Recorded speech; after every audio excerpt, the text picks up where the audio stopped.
Bill Gates, remember him from Windows, from the paperclip, from the farming, from the medications, has been spitting truths about vaccines that we're astonished we're even allowed to show on this platform. And he predicts that the next pandemic could be man-made. Something to look forward to, and so different from the last one. Here's something that's going to astonish you in the light of recent events. Bill Gates talking about vaccines. The current vaccines are not infection blocking. They're not blocking infections. No, they don't do that. Okay, but I thought I remember. No, you don't remember anything. But are they broad? They're not broad. Oh, they're not broad. Okay. Anything else? So when new variants come up, you lose protection. Oh, so if there are any variants, you lose protection. Suppose they must at least work for a long time. And they have very short duration. Oh, okay. So what do they do? Am I allowed to ask that? If vaccines are as Bill Gates there, not me, Bill Gates seems to think they are, then you have to wonder why he's so keen to protect those patents. Hey, we don't want you imitating our vaccines. Make your own vaccines. Pooh! Maybe the vaccines for this pandemic didn't turn out to be as we were initially told. Am I allowed to say that? But don't worry, because there's always a new opportunity for people that are hustling on the front line of globalist big business, and the next pandemic is just around the corner. At least that's what the global elite is praying for, whether it's at Davos or that other global entrepreneur and titan, Bill Gates. Bill Gates has warned Australia to be ready for the next pandemic, which could be man-made and far more brutal. Bloody hell, that's not a very cheery thing to say to the people of Australia. Haven't they dealt with enough lately? Mr. Gates told the Lowy Institute think tank in Sydney on Monday that political leaders needed to set aside their differences and work together to prepare for the next virus. It's nearly exactly our message, except his one leads to pharmaceutical solutions that require centralized power, and ours lead to democratic solutions that lead to people power. He called for greater global cooperation, using the COVID-19 pandemic as an example of how countries could improve on their response if they work together. That is a cry for centralized authority. They can improve their response if they work together. I know on Sesame Street, that would sound like a fantastic sentiment. Oh, what should we do? Firstly, get Elmo vaccinated. And then what should we do? Well, we'll just all work together. Mr. Snuffleupagus, Big Bird. What's being described there and presented as sort of harmonious, emphatic, kumbaya, me lord style, let's hold hands, is centralized authority. And unelected organizations like the Gates Foundation and the WHO and the WEF being able to come together in little think tanks and come up with ideas and suggestions and solutions, which, by the way, never disrupt the interests of the powerful, by the way, never inhibit the ability of big tech to surveil, big government to regulate, big pharma to profit. No ideas, even when they're talking about climate, flying there in private jets. Never any solutions like, why don't you stop flying around in private jets, if indeed that's what you care about. What their agenda is how do we keep control, continue to profit, and never interrupt the trajectory of our domination. You'll never hear a suggestion coming out of there like, look, we've done a lot of reflection in the old think tank, and I'm not going to have a private jet anymore. I can't justify it. I can't go around the world talking like this and still have a private jet. It's wrong. Or I'm going to get rid of the private jet. No, can I not shut up and keep the private jet? Yeah, but no one's going to trust you. Mr. Gates praised Australia's policies in helping to keep infection rates low before vaccines were rolled out. Do you live in Australia? What was your experience like? How did you enjoy the internment camps? What's it like being in Australia? Are you proud? Are you happy with your country's response? What about you, people in Canada? Other liberal democracies that pride yourselves on being lands of freedom and tolerance and openness and inclusivity, built after post-colonialism with new and inclusive dreams. How do you feel about this? Isn't it pretty obvious that the new information age means it's difficult to control information, the new ability to communicate means it's impossible to stop radicalism, and therefore centralized authority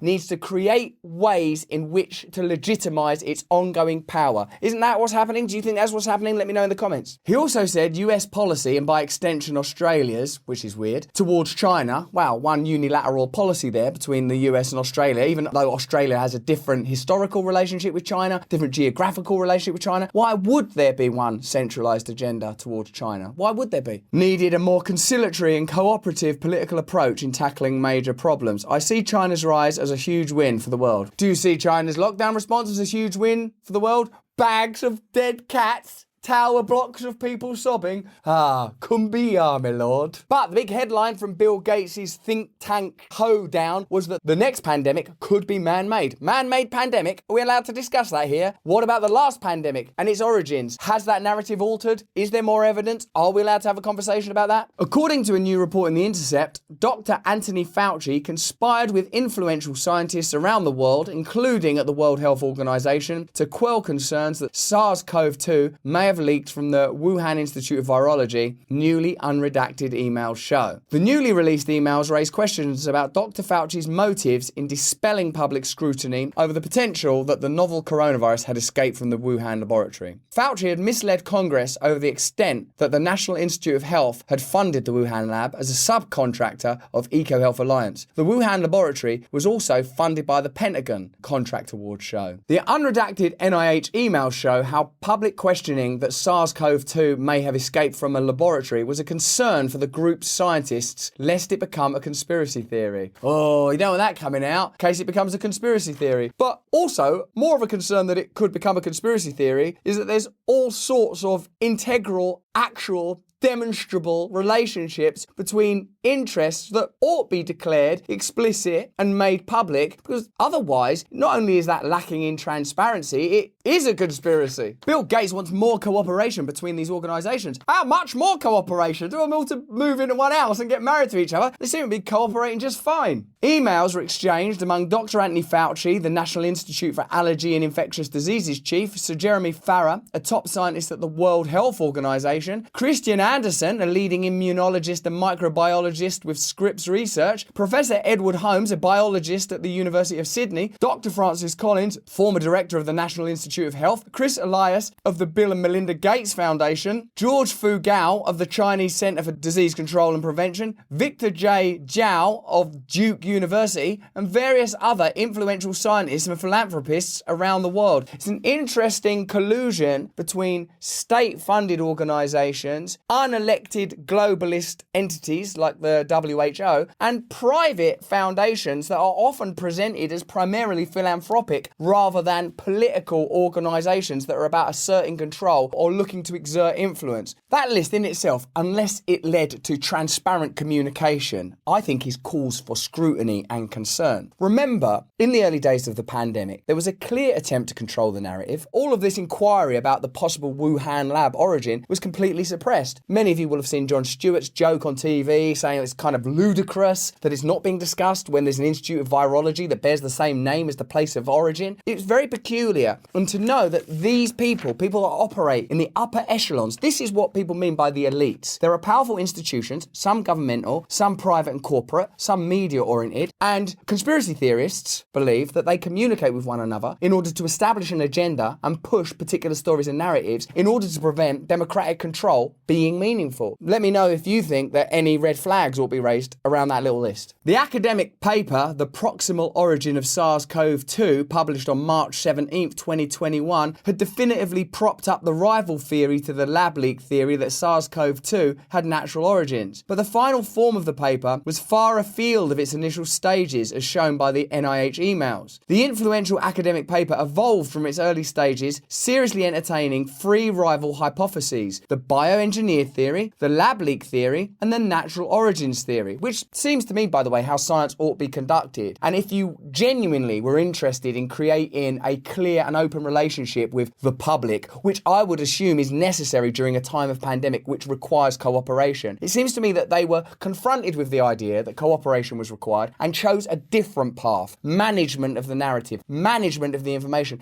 and then have the gall to complain about the rise of conspiracy theories when continually information keeps coming to the surface to suggest that much of what was previously adjudged as conspiracy theory territory was actually an alternative truth, and in many cases now a more valid one. To one that attempted to close the book on public inquiry into the possibility that SARS-CoV-2 had escaped from the Wuhan laboratory. Now, if you have a bias towards a particular outcome and you want to prevent people reaching a particular conclusion, in this case, the idea that CoV-2 had escaped from the Wuhan laboratory when it was a serious theory under contention, even under their own analysis, the next line of inquiry that you have to undertake is why? Why did they not want that line of inquiry to be investigated? Well, let's just have some speculation and conjecture, because it would diminish public trust in the kind of organisations that funded that research, especially to learn that the people that funded that research are now being charged with the response to the pandemic. It would make us further query how much we could trust Big Pharma. It might, in fact, make us want to hold Big Pharma to account when it comes to profitability. It would damage further our trust in public institutions. Well, now it seems that all of these ideas were at least legitimate cause for speculation, if not entirely verifiable. The evolution was due in no small part to the feedback from Dr. Anthony Fauci, Dr. Francis Collins, and Sir Jeremy Farrow, the unredacted email shown. Evolution, like it was just like, oh, natural selection. It's not natural selection if the head of the NIH is going, don't put that bit in, exclude that. That's much more God. That's intelligent design, not evolution. Follow the science. The academic paper upon publication was soon weaponized by the mainstream press to attack critics of the Wuhan laboratory as conspiracy theorists, but behind the scenes, the authors themselves were taking the possibility that the virus escaped from a laboratory more seriously. So even they themselves knew it was a legitimate possibility, while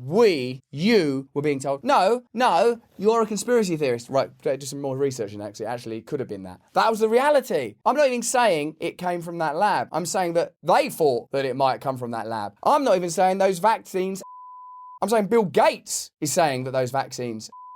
I'm not even saying that the next pandemic might be man-made. Bill Gates is saying that the next pandemic might be man-made. This, along with information that's being leaked, which at this point we can't include in these videos until it's more verified and we're more confident in it, suggests that even some of the more extreme ideas that are discussed have some truth and authority to them. So clearly gain of function is somewhat controversial, and clearly even according to organisations like the Bill and Melinda Gates Foundation, WHO, NIH, all of those organisations listed, is potentially contentious and I would say potentially dangerous. It's good to know that the NIH aren't carrying on with gain of function research, and if they are, I want to be damn sure that it's not vague or secretive. You want it out there and explicit and clear. The National Institute of Health, formerly headed up by Anthony Fauci, should improve how it regulates lab-generated viruses that could pose a national security risk, according to its biosecurity advisors. Sometimes I think that actually we have conversation at a particular level, but really the conversation should be happening like way down deeper. And this is an example of that. Like, stop doing that research. Like, why are we not having that conversation? The National Science Advisory Board for Biosecurity highlighted wide gaps in the oversight of controversial projects that create enhanced pandemic potential pathogens in preliminary recommendations to the NIH. That means it might cause a pandemic. Privately funded research that risks causing a pandemic occurs largely in the shadows, the group found. Okay, we gotta do some research. We're dealing with tiny, weeny little microbial things and tiny little tweezers and stuff like that. It is dangerous. I've been in the back caves extracting stuff from bats.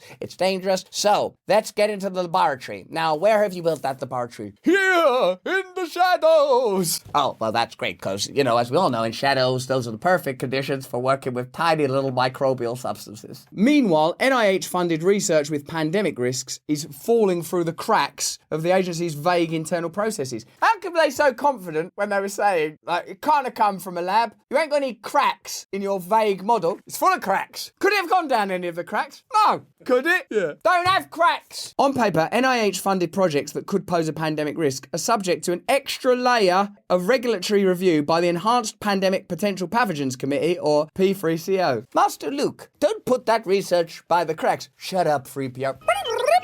No, R2. I don't think we should tell the public what we're doing. It's none of their business.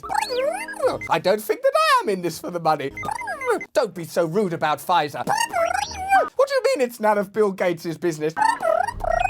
Listen, I preferred the Ewoks. In practice, the NIH refers few research projects for closer scrutiny, the NSABB says, echoing the concerns of non-partisan experts. So experts that ain't got any skin in the game say, listen, you've got to be very, very careful with this type of research. And they say that you don't have to. Opinion is divided on the subject. Impartial experts say there should be scrutiny. Paid for and bought up experts say do what you want. In rare instances where projects are referred for review by the P3CO, the deliberation occurs in secret. Oh, good. The composition of the P3CO is unknown to anyone outside of the process except for the NSABB and a few members of Congress. Master Luke, you don't think us keeping this all secret will lead people to think that we're somehow profiteering, introducing regulation, not being honest about the risks and gain of function, the possibility that the last pandemic could come from a lab, that this research could lead to more pandemics coming?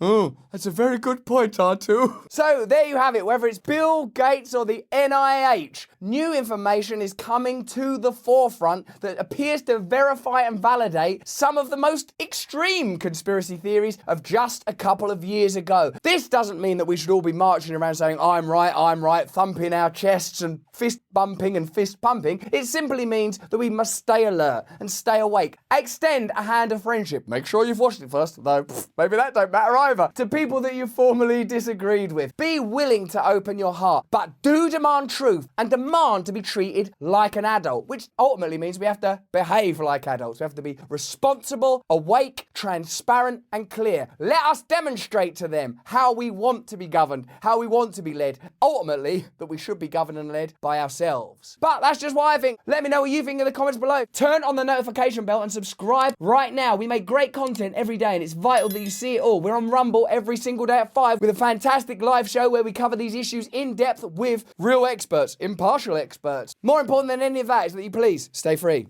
Hey, it's me, Russell Brand. Do you want more access to my content that's unexpurgated and uncensored? Then join me on Locals. If you're a member of this community, you can join me for my new show, Stay Connected with Russell Brand, where we explore at depth the issues you care about. Join me exclusively for live podcast recordings where you'll be able to ask questions. Where are you going to get this kind of access other than here? Meditations, intimate looks, stand-up specials, and more importantly, direct access right to the source. It's only $33 a year till February the 1st.